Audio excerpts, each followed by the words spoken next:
Assalamualaikum warahmatullahi wabarakatuh. Kepada yang terhormat Bapak Ibu dosen penguji uji kinerja pada PPG Transformasi Kementerian Agama tahun 2025. Perkenalkan, saya M. Isa Ridwan, mahasiswa PPG dalam jabatan batch 4 tahun 2025 di LPTK Universitas Islam Negeri Raden Fatah Palembang dengan NIM 25104188199 pada hari ini, Rabu, tanggal 14 Januari 2026. Saya akan melaksanakan praktik pembelajaran dalam rangka penilaian uji kinerja di MTS Raudatul Ulum Saka 3 pada mata pelajaran Sejarah Kebudayaan Islam kelas 7 MTS dengan materi dakwah Nabi Muhammad SAW periode Madinah. Terima kasih dan selamat menyaksikan. Wassalamualaikum warahmatullahi wabarakatuh. Assalamualaikum warahmatullahi wabarakatuh. Waalaikumsalam warahmatullahi wabarakatuh.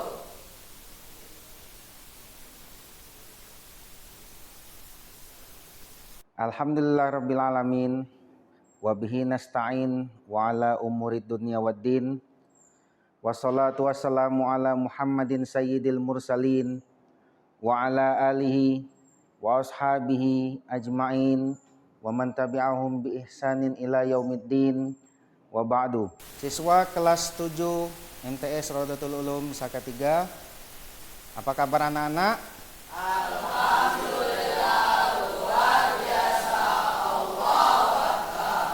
Baik anak-anak, sebelum kita memulai pelajaran kita pada hari ini, yaitu pelajaran sejarah kebudayaan Islam, ada baiknya kita rapikan dulu kondisi kelas.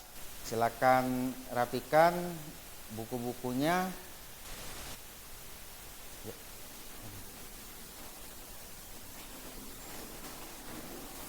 Baik, apakah semua sudah rapi anak-anak? Ya. Baik, sebelum kita memulai pelajaran pada pagi hari ini, marilah sama-sama kita berdoa kepada Allah Subhanahu wa taala. Untuk doa ini akan dipimpin oleh ketua kelas. Silakan ketua kelas.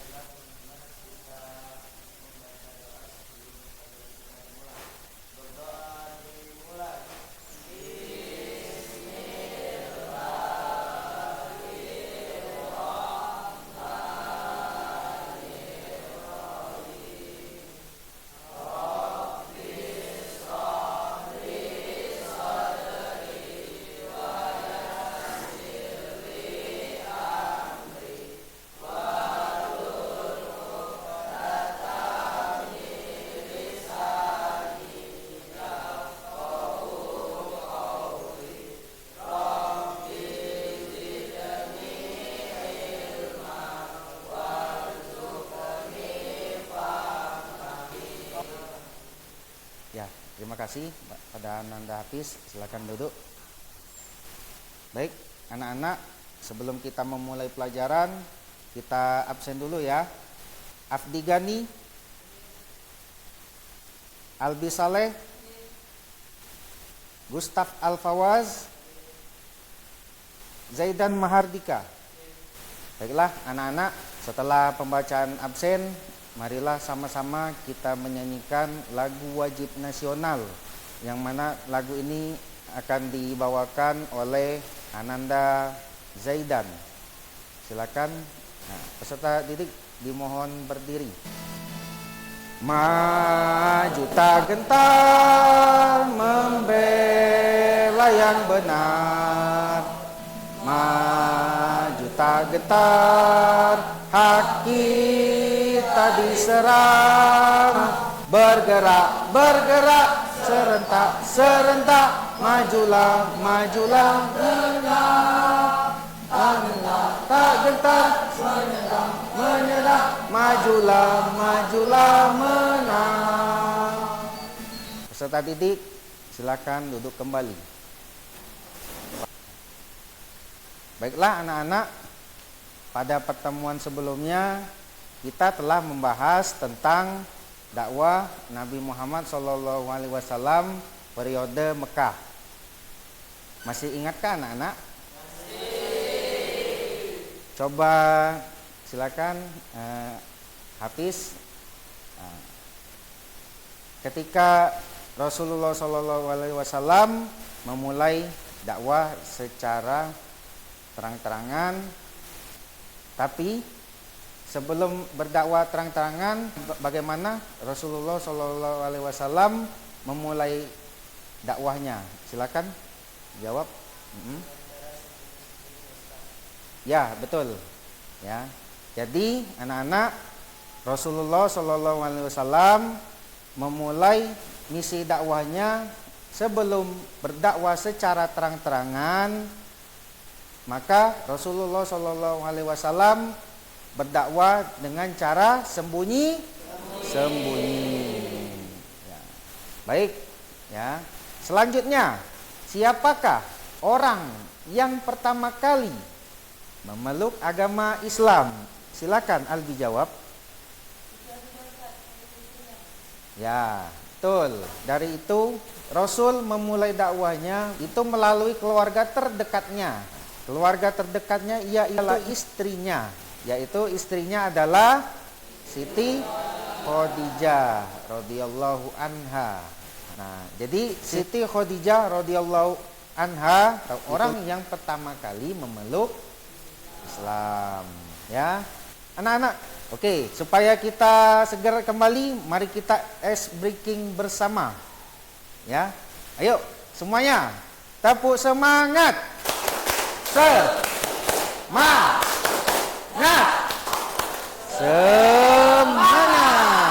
Oke. Baik anak-anakku sekalian, sebelum kita ke kegiatan inti, ke materi utama kita akan memulai membahas tentang, ada baiknya Ustadz akan menjelaskan dulu tentang dakwah Rasulullah SAW periode Madinah. Jadi yang akan kita bahas pada pagi hari ini adalah dakwah Nabi Muhammad SAW periode Madinah. Pada periode Madinah, apa saja yang dilakukan oleh Rasulullah SAW ketika pertama kali menginjak kota Madinah? Kemudian bagaimana Rasulullah SAW mempersatukan antar suku yang ada di Madinah? Baiklah anak-anak, setelah dijelaskan tentang materi pemantik dari pelajaran kita, selanjutnya Ustadz akan menjelaskan tujuan pembelajaran kita dakwah Nabi Muhammad SAW periode Madinah. Tujuannya apa? Tujuan yang pertama yaitu agar kita semua bisa menghayati bagaimana cara Nabi Muhammad SAW ketika beliau datang bersama para sahabat ke kota Madinah.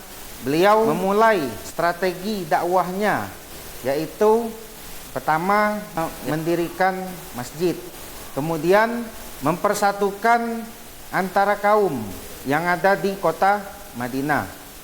Kemudian motivasinya apa saja dari dakwahnya Nabi Muhammad SAW periode Madinah ini? Ya, motivasi buat kita berarti ya, kita dengan belajarnya ilmu agama, maka kita harus bisa memberikan peringatan kepada masyarakat, bisa menyadarkan masyarakat, dan juga bisa mempersatukan masyarakat yang suka bertikai. Bisa dipahami semuanya? Bisa. Baik.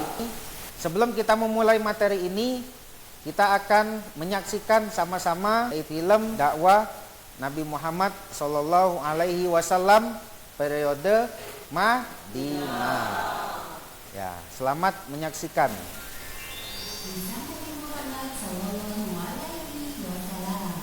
Pembangunan Masjid Nabawi di Madinah. Pembangunan Masjid Nabawi menjadi langkah pertama yang dilakukan Rasulullah setibanya di Madinah. Beliau ingin menjadikan Madinah sebagai negara yang dibangun dengan fondasi keberkahan. Untuk mewujudkan hal tersebut, maka kaum Muhajirin dan kaum Ansor berlaku membantu dalam proses pembangunan masjid. Nabi Muhammad SAW. Persaudaraan di antara Muhajirin dan Ansor. Baik, anak-anakku sekalian, kita telah menyaksikan video singkat tentang dakwah Nabi Muhammad SAW periode Madinah. Dari video yang telah disajikan tadi, adakah yang ingin memberikan pendapat?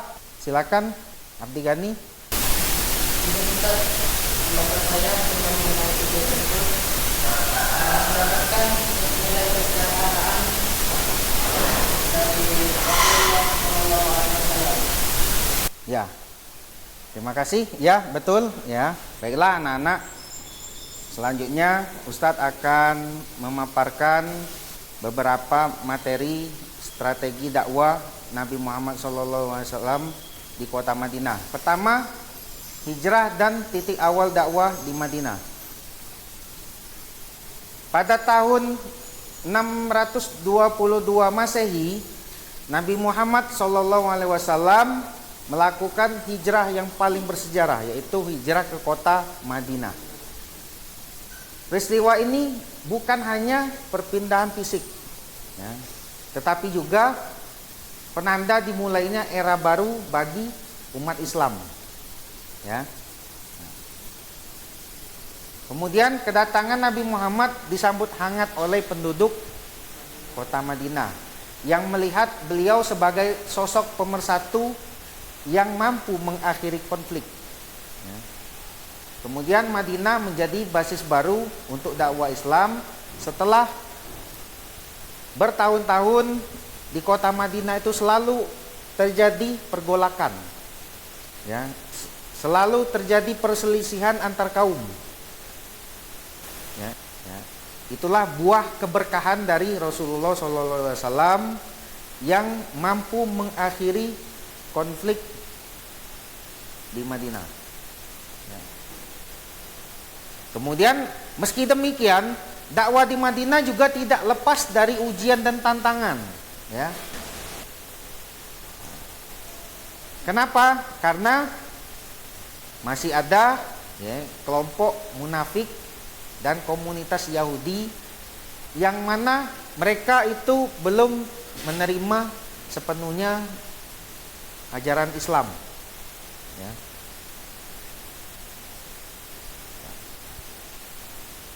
Kemudian ketika Rasulullah SAW datang ke Madinah, yaitu membangun masjid. Apa anak-anak? Membangun masjid. Kemudian masjid apa yang pertama kali dibangun oleh Rasulullah SAW?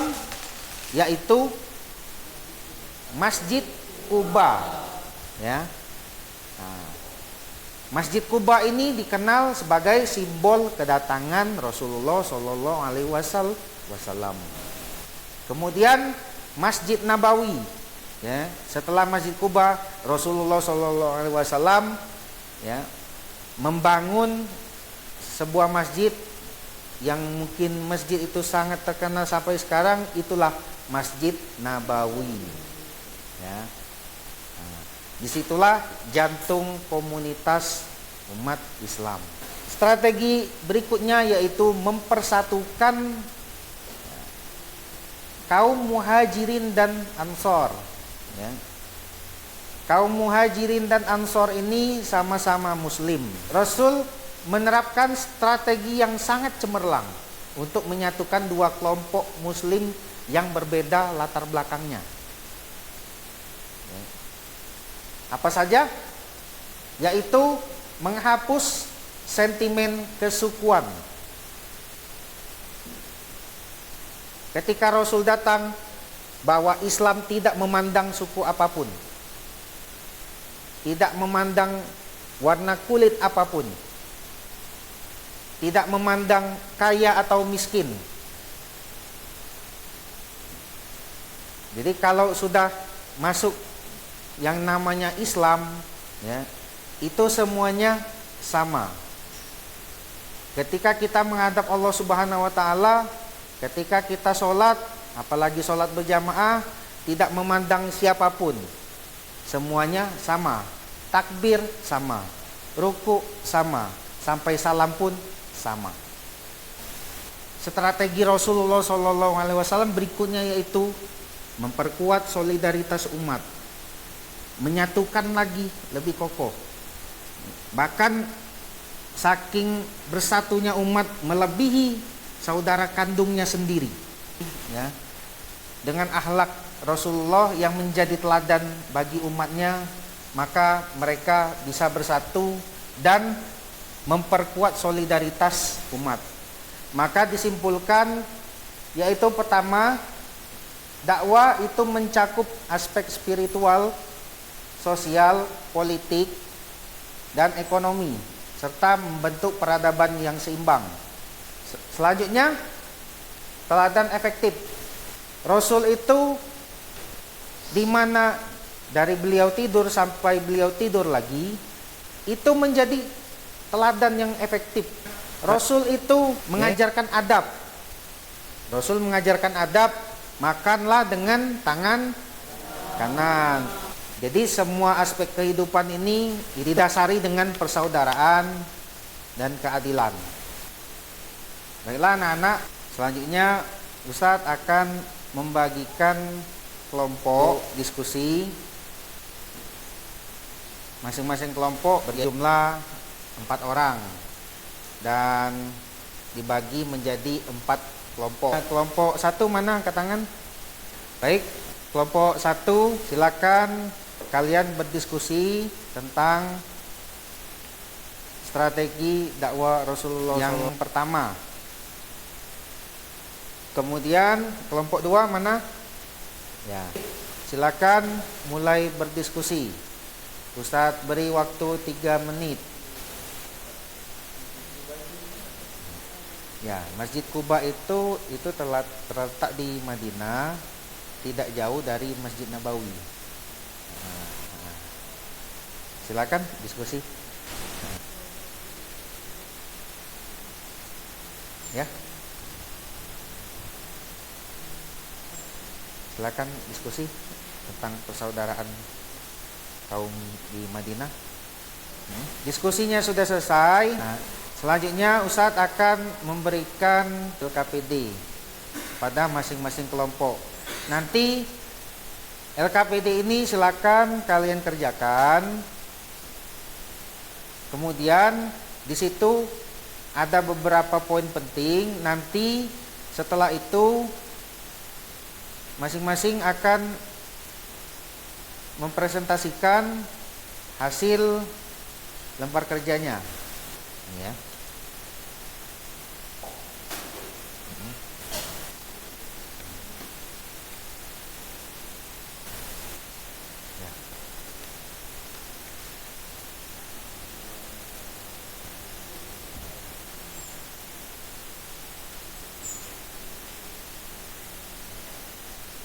Sambil mengerjakan tugas LKPD-nya, ini Ustadz akan menjelaskan sedikit ya.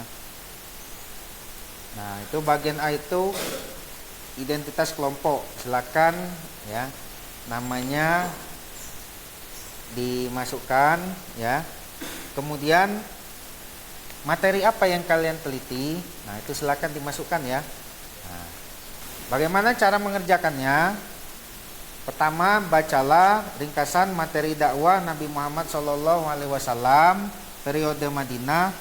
Yang bisa anak-anak? Bisa. Oke. Kemudian hasil diskusinya nanti ya, silakan ditulis ya di kertas HPS. Kemudian nanti siapkan presentasi ya. Silakan siapkan presentasinya, perwakilan dari kelompok 1 orang, masing-masing 3 menit. Bisa dipahami semuanya? Bisa. Baik, anak-anak, biar kita kembali segar, mari kita ice breaking bersama. Tepuk semangat. Semangat. Semangat. Oke, bagus. Ya. Bagaimana anak-anak? Sudah selesai? Sudah. Ya. Baiklah anak-anakku sekalian, karena ini saatnya untuk menyampaikan presentasi pada materi yang sudah kalian diskusikan. Baik, Ustadz akan menunjuk kelompok 1 sebagai presentasi agar dapat menyampaikan presentasi materi diskusi yang sudah disampaikan. Silakan. Bismillahirrahmanirrahim. Assalamualaikum warahmatullahi wabarakatuh.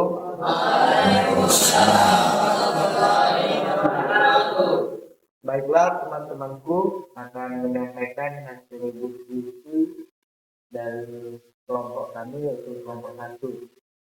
Dan yang saya sampaikan, dengan kita mempelajari sejarah budaya Islam, terutama tentang dakwah strategi Nabi Muhammad di mana kita dapat menanamkan nilai tauhid dan nilai persatuan bukan hanya tetangga sebelah saja, di jauh-jauh arah pun kita harus mempersatukan semuanya, dan kita disiplin dalam beribadah atau istiqomah dalam menjalankan ibadah, dan kita harus mempunyai, dengan mempelajarinya kita dapat menjadi orang yang lebih sederhana lagi.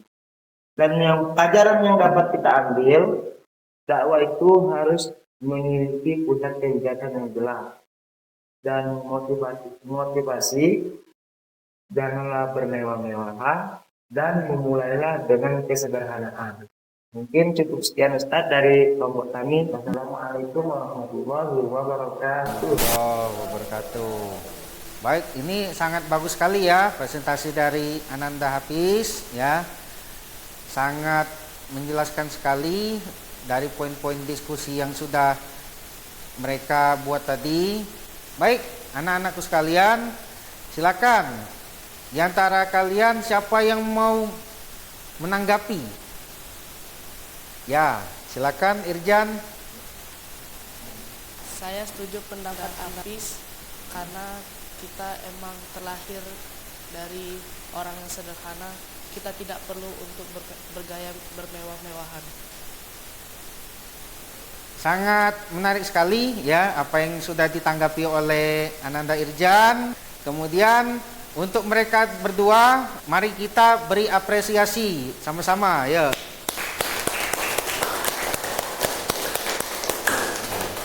Terima kasih atas tanggapannya. Terima kasih juga Ananda Hafiz atas presentasinya. Terima kasih, silakan duduk. Baik anak-anakku sekalian, ya berikutnya silakan dikumpulkan LKPD-nya ke Ustadz sekarang ya. Nah.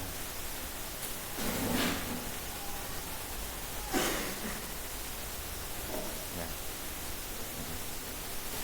Terima kasih. Baiklah anak-anakku, alhamdulillah kita telah menyelesaikan materi kita di pelajaran sejarah kebudayaan Islam, yaitu materi dakwah Nabi Muhammad Sallallahu Alaihi Wasallam periode Madinah.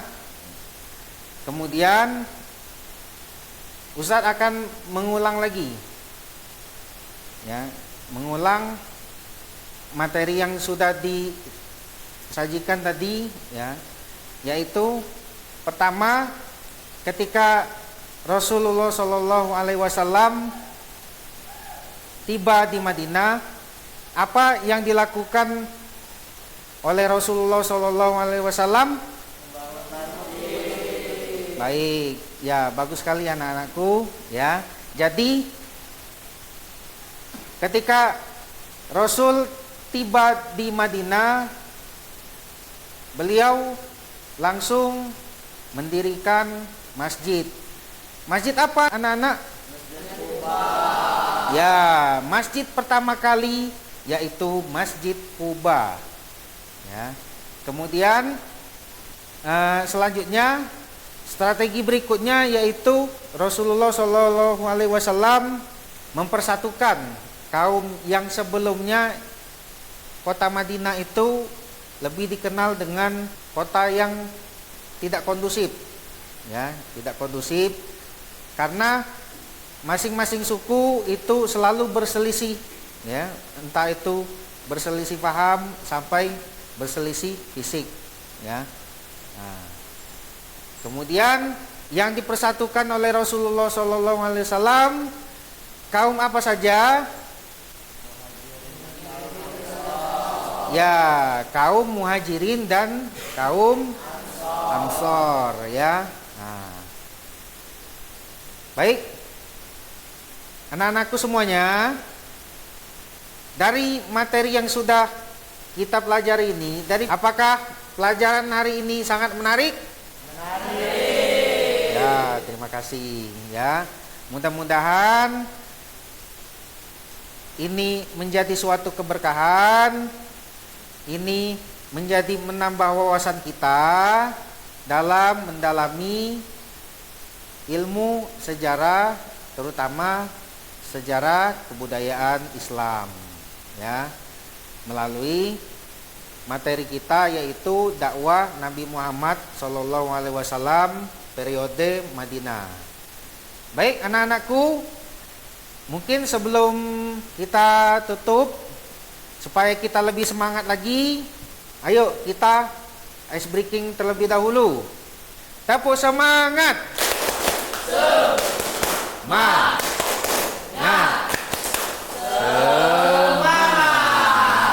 Ya. Baik, anak-anakku semuanya, sebelum kita akhiri materi kita pada siang hari ini, nanti berikutnya akan ada materi yang selanjutnya. Materi ini silakan kalian cari referensinya, cari sumbernya, di mana boleh lihat buku, boleh lihat internet. Boleh apa anak tadi? Boleh lihat buku dan juga boleh lihat di internet, ya. Ya, baik. Anak-anak, marilah kita tutup pelajaran kita pada hari ini dengan sama-sama membaca doa yang akan dibawakan oleh ketua kelas. Silakan.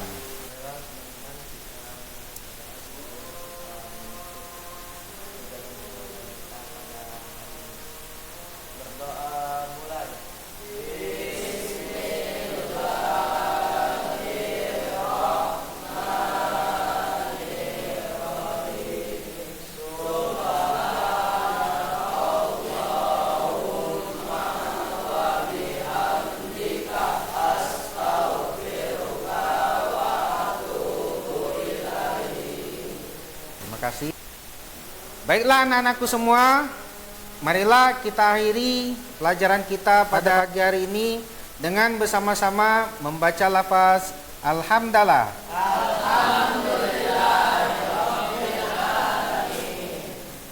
Terima kasih. Wassalamualaikum warahmatullahi wabarakatuh.